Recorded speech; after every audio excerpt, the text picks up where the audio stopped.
기도하겠습니다. 창조주 하나님, 이렇게 저렇게 모두 형편과 사정이 다르지만 예배할 수 있음에 감사드립니다. 우리의 예배, 우리의 찬양을 기뻐하심 믿습니다.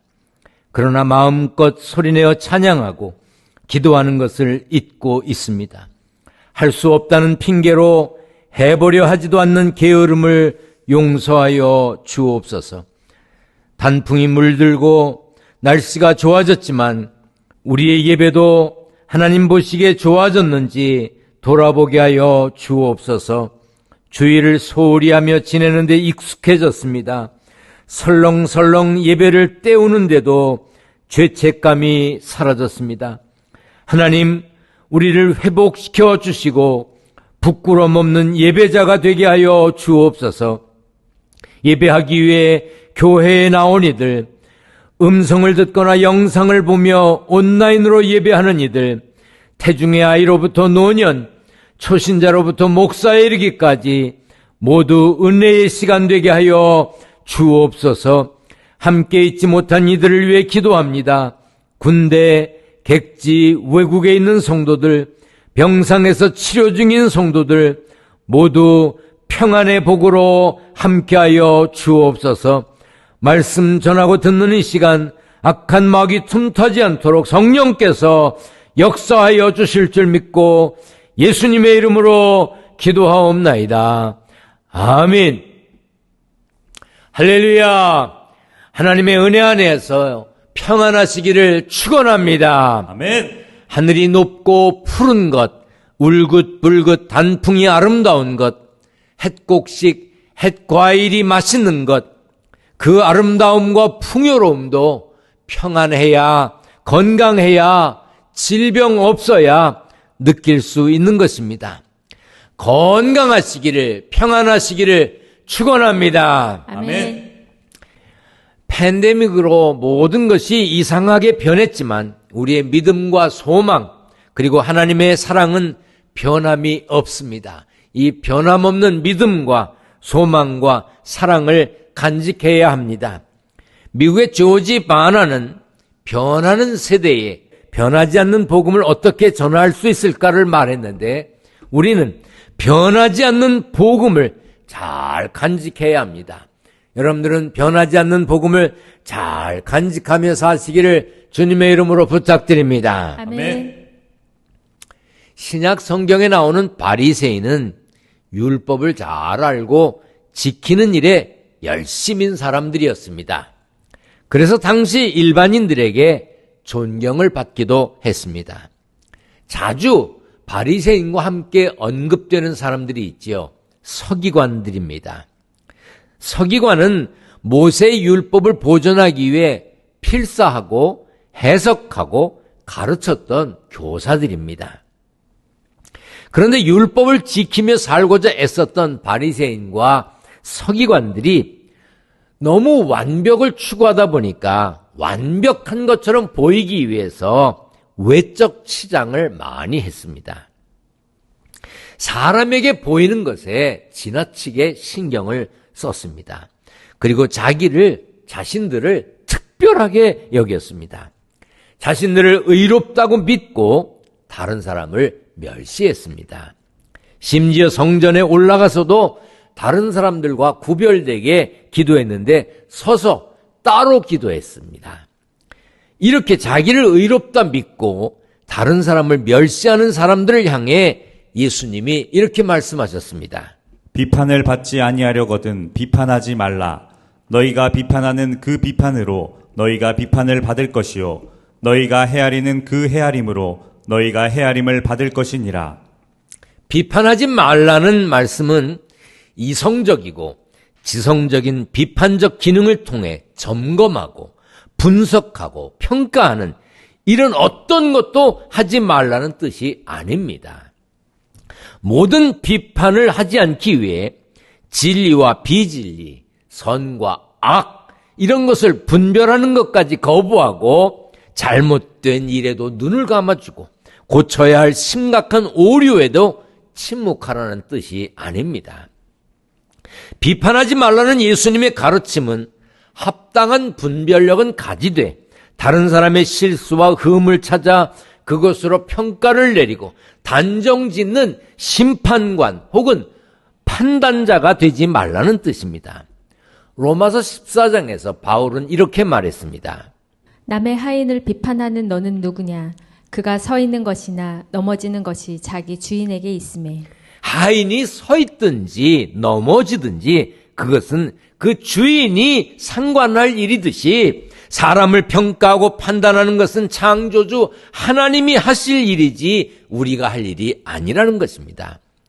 고린도전서 4장에 보면 바울이 이렇게 말했습니다. 다만 나를 심판하실 이는 주시니라. 그러므로 때가 이르기 전 곧 주께서 오시기까지 아무것도 판단하지 말라. 그가 어둠에 감추인 것들을 드러내고 마음의 뜻을 나타내시리니. 우리는 하나님이 아닙니다. 저도 하나님이 아니고 당연히 여러분도 하나님이 아닙니다. 그런데 하나님처럼 생각하고 하나님처럼 말할 때가 얼마나 많습니까? 잘못된 정보를 듣거나 잘못된 정보를 보고 판단하는 것을 조심하고 또 조심해야 합니다. 당연히 우리는 아무것도 알지 못하는 사람임에도 불구하고 하나님처럼 판단하는 것이 문제입니다. 우리는 사람의 마음도 읽어내지 못합니다. 할 수 없습니다. 왜 그 사람이 그런 말을 했는지, 왜 그런 일을 했는지 우리는 알지 못합니다. 간혹 이렇게 이야기하는 사람들이 있죠. 내가 그 사람 잘 아는데 뭘 잘 알아요? 그렇게 알 수가 없습니다. 정말 위험한 말입니다. 잔 루이스 깔망이라고 하는 할머니가 있었습니다. 1875년에 프랑스에서 태어난 그분은 90세가 되었을 때 자신이 살던 집을 앙드레 프랑스와 라프레라고 하는 변호사에게 팔았습니다. 당시 계약 조건은 할머니가 사망할 때까지 매달 2,500프랑, 우리 돈으로 약 50만 원을 주고 받는 것이었습니다. 변호사 입장에서는 할머니가 100살까지 사신다고 해도 10년만 돈을 들이면 되는 거죠. 그러니까 집을 굉장히 싸게 사는 것이었습니다. 그런데 그 할머니는 그로부터 32년 122살까지 사셨어요. 1997년에 돌아가셨는데 할머니가 장수하는 까닭에 변호사는 30년 이상 매달 생활비를 지불해야 했습니다. 더 재미있는 것은, 재미있다는 표현이 좀 이상하지만 할머니보다 그 변호사가 2년 먼저 세상을 떠났습니다.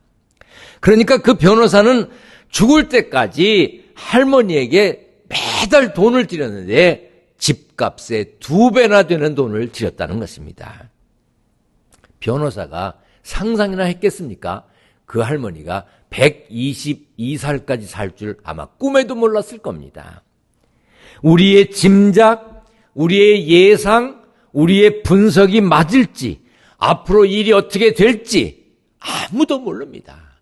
여러분 자신도 여러분에 대해서 모르고요. 여러분에 대해서만 모르는 것이 아니라 여러분도 다른 사람에 대해서 모릅니다. 아무것도 모릅니다. 앞날을 알지 못하는 우리가 누구를 판단하며 앞날이 어떻게 될 것을 어떻게 함부로 말합니까? 자신이 하나님의 역할을 대신하는 사람만 그렇게 말할 수 있는 것이지요. 하나님의 심판을 앞지르려고 하는 사람, 감추이는 것을 드러내실 하나님의 능력을 자기 것으로 삼으려는 사람, 그 사람은 죄를 짓는 것입니다. 예수 믿음으로 하나님의 자녀된 우리는 하나님을 대신하려고 하지 말아야 합니다. 자기가 하나님인 것처럼 생각하고 하나님인 것처럼 말하고 하나님인 것처럼 행동하지 말아야 합니다. 더 쉽게 하나님 노릇하지 말아야 합니다. 그런데 잘난 척하는 사람은 뭔가 다 아는 척하고 자기가 아는 것, 자기가 판단하는 것이 하나님 생각과 똑같다는 생각으로 다른 사람을 판단하고 정죄합니다. 그리고 자신이 생각하는 것이 정의라고 생각하지요. 그래서 자기가 생각하는 그대로 행동하지 않으면 다른 사람을 막 비판하고 막 정죄합니다. 그런 사람 많습니다. 지도자들 가운데도 많아요. 아주 죄송한 표현이지만 목회자들 가운데, 목사들 가운데도 많습니다. 피조물인 우리는 다른 사람에 대해 관대해야 합니다. 내가 알지 못함을 인정하고 이웃을 이해하려고 해야 합니다. 내가 틀릴 수 있음을 잊지 말고 다른 사람을 존중해야 합니다. 예수님이 이렇게 말씀하셨습니다. 어찌하여 형제의 눈 속에 있는 티는 보고 내 눈 속에 있는 들보는 깨닫지 못하느냐? 보라, 내 눈 속에 들보가 있는데 어찌하여 형제에게 말하기를 나로 내 눈 속에 있는 티를 빼게 하라 하겠느냐? 성경에 나오는 이 티는 먼지처럼 작은 부스러기나 작은 흠을 말합니다. 들보는 한옥 스타일의 건물을 지을 때 기둥과 기둥 사이를 잇는 굵고 튼튼한 나무를 말합니다. 그래서 쉬운 성경에는 나무 토막이라고 번역했습니다. 영어 성경에도 판자라는 뜻으로 번역을 했습니다. 대부분의 사람은 다른 사람의 잘못은 실제보다 더 크게 생각하고 더 크게 말하고 자기 잘못은 실제보다 작은 것으로 혹은 잘못이 아닌 것으로 만드는 경향이 있습니다. 다른 사람에게서 좋지 않은 것을 먼저 보고 자신에게서는 좋은 것을 먼저 봅니다. 먼저 생각합니다. 리더십 분야의 전문가 존 맥스웰의 책을 보면 사람들이 남을 판단할 때는 그 사람의 행동을 기준 삼아서 보고 판단한다고 그래요. 그리고 그 기준은 아주 매우 가혹하고 엄격하게 적용합니다. 그래서 무엇 하나만 잘못되고 어긋나면 가차없이 아주 엄청나게 비판을 가합니다. 그러나 자기 스스로를 판단할 때는 행동을 기준으로 하는 것이 아니라 의도를 기준 삼는다고 합니다. 그래서 자신이 뭔가 잘못된 행동을 했더라도 그 의도가 괜찮았다면 자신을 쉽게 용서하고 잘못된 것도 합리화한다는 것입니다. 그래서 자신이 실수했을 때 뭐라고 말하죠? 내가 그런 의도가 아니었다고. 그런 의도가 아니었으면 괜찮은가요? 남에게도 그렇게 관대할 수 없나요? 일본 홋카이도 대학교의 하세가와 에이스케 교수 연구팀에서 개미 집단을 연구했습니다. 연구진은 개미 1200마리를 8개 집단으로 나누었습니다. 그런데 모든 집단에 있던 그 8개 집단의 개미들 중에 70%는 일을 하고 30%의 개미는 놀았습니다. 그래서 이상하다. 왜 70%의 개미만 일하고 30%의 개미는 놀까? 이렇게 살펴보니까 일하던 개미가 쉬면, 일하던 개미가 놀면 놀던 개미가 다시 일을 하고, 또 일하던 개미가 놀면 놀던 개미가 일하고, 이러면서 7대3의 비율을 유지하는 것이었습니다. 그 후에 연구진은 컴퓨터 시뮬레이션을 통해서 모든 개미가 열심히 일하는 집단과 7은 일하고 3은 노는 개미 집단의 효율을 비교했습니다. 그랬더니 모든 개미가 일하는 집단은 어느 순간 전체가 지쳐서 일을 할 수 없게 되었습니다. 일정 비율 노는 개미가 있는 집단은 지친 개미가 생기면 놀던 개미가 일하고, 또 놀던 개미가 일하면 일하던 개미가 쉬면서 더 많은 일을 하더라는 것입니다. 만약 사람들 사이에 이런 일이 있었다면 어떨까요? 순서를 정하고 일하는 시간을 정확히 관리한다면 모르지만 어떤 일을 누구는 하고 누구는 안 하고 논다면 개미처럼 효율적으로 일할 수 있을까요? 나는 일하는데 쟤는 왜 놀지? 누구는 뭐 하고 싶어서 하냐? 아마 이러면서 분란이, 싸움이 일어났을 겁니다. 남들 일하는데 내가 쉬면 뭐라고 말하죠? 그럴 수도 있지. 난 힘들어. 그런데 내가 일하는데 남이 쉬면 뭐라고 말합니까? 그건 아니지. 말이 안 되지. 왜 나만 이래? 보통 사람들은 이렇게 말합니다. 여러분은 어떻습니까? 여러분은 어떤 생각을 가지셨습니까? 고린도전서 11장에 보면 고린도 교회에서 성만찬 예식을 하는데도 문제가 있었습니다. 일찍 오는 사람이 있고 늦게 오는 사람이 있었습니다. 그런데 먼저 온 사람들이 성찬 빵과 포도주를 마음껏 먹어버리는 거예요. 나중에 오는 사람이 성찬을 받든 말든 자기가 빵도 많이 뜯어먹고 포도주도 많이 마시는 겁니다. 그래서 성경에 뭐라고 기록되어 있죠? 먹으러 모일 때 서로 기다려라. 제발 먼저 먹지 말고 기다려라. 성경에 이런 게 다 나와요. 그리고 뭐라 그랬죠? 만일 누구든지 시장하거든 집에서 먹을지니 성만찬 예식을 행하는데 교회 와서 빵 뜯어 먹고 포도주 마시지 말고 집에서 좀 먹고 와라, 그 말입니다. 그리고 사람이 자기를 살피고 그 후에야 이 떡을 먹고 이 잔을 마실지니 했습니다. 해법은 간단했습니다. 자기를 살피는 겁니다. 자기를 점검하는 거예요. 남의 티를 찾는 것이 답이 아닙니다. 고린도 교회 성도들은 예수님의 살과 피를 먹고 마시는 성만찬에 어떤 마음으로 참여해야 하는지, 어떻게 해야 성찬 예식이 주는 은혜를 받고 그 은혜를 다른 사람과 나눌 수 있을지, 그것을 위해서 자신을 먼저 살펴야 했습니다. 고린도전서 11장 31절을 같이 읽겠습니다. 시작. 우리가 우리를 살폈으면 판단을 받지 아니하려니와. 판단받지 않으려면 자신을 먼저 살피고 스스로 분별해야 합니다. 그러나 자신을 살피는 것으로 모든 책임이 끝나는 게 아닙니다. 외식하는 자여, 먼저 내 눈 속에서 들보를 빼어라. 그 후에야 밝히 보고 형제의 눈 속에서 티를 빼리라. 예수님은 자신의 눈 속에서 들보를 빼라고 하셨습니다. 그리고 밝히 보고 형제의 눈에서 티를 빼야 한다고 했습니다. 우리가 사는 세상은 밝지만은 않습니다. 악한 사람이 참 많아요. 정말 살다 보면 못된 사람 많죠. 어떻게 사람이 저럴 수가 있을까? 그런 사람 많습니다. 그렇더라도 자신을 먼저 살펴야 합니다. 그런데 자신을 먼저 살펴야 한다는 이유로 다른 사람을 외면하고 자신만 신경 쓰고 산다면, 혼자만 잘하고 살려고 한다면 그것이 옳은 일일까요? 자신의 눈에 들어있는 들보를 뺐다면 형제의 눈에 있는 작은 티라도 빼주려고 해야 합니다. 예수님은 비판 자체를 정죄하지 않으셨습니다.